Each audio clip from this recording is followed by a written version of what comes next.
Esta é a nosa familia celta. É unha familia moi unida, a cal vive toda xunta nun castro. E aquí a nosa vida.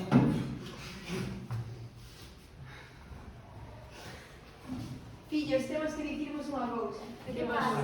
Ímonos de vacacións a Egipto. Por qué? Porque xa estamos fartos de vos. Vamos a deixar unhas normas. As cales son nada de facer festas e nada de abrir a porta a luxe. Tedes moita comida. Chao. Facemos unha festa. Sí.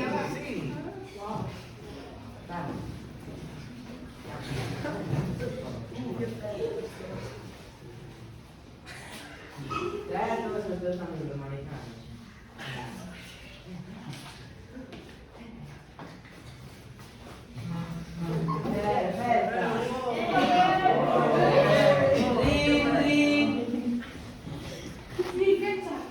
Tedes que ir a mosquera por os vosos avós. Vale, vamos.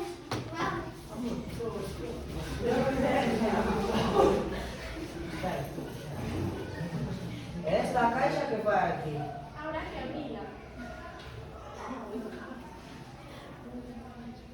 Hola, rapaciños, solo vos envío esto para decirvos que son o vosso verdadeiro amor, xa que fun un amante secreto de Celta durante todos estes anos.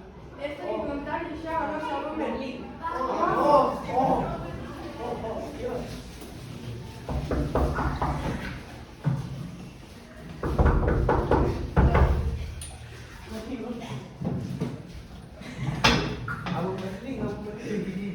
Abo Merlín.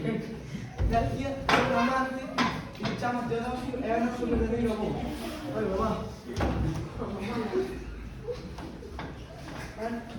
Hai que contarle aos nosos pais. Vamos!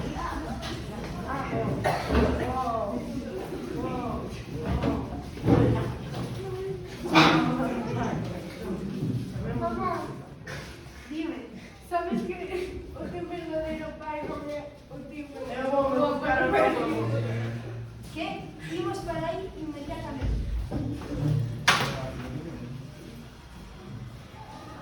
O teu verdadeiro pai está aí. Encontrei o... Oh, netos meus!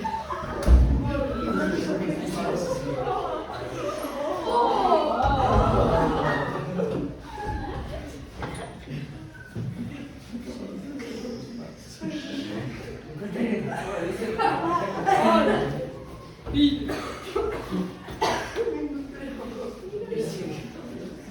hasta aquí a nosa hora de entrada. Gracias.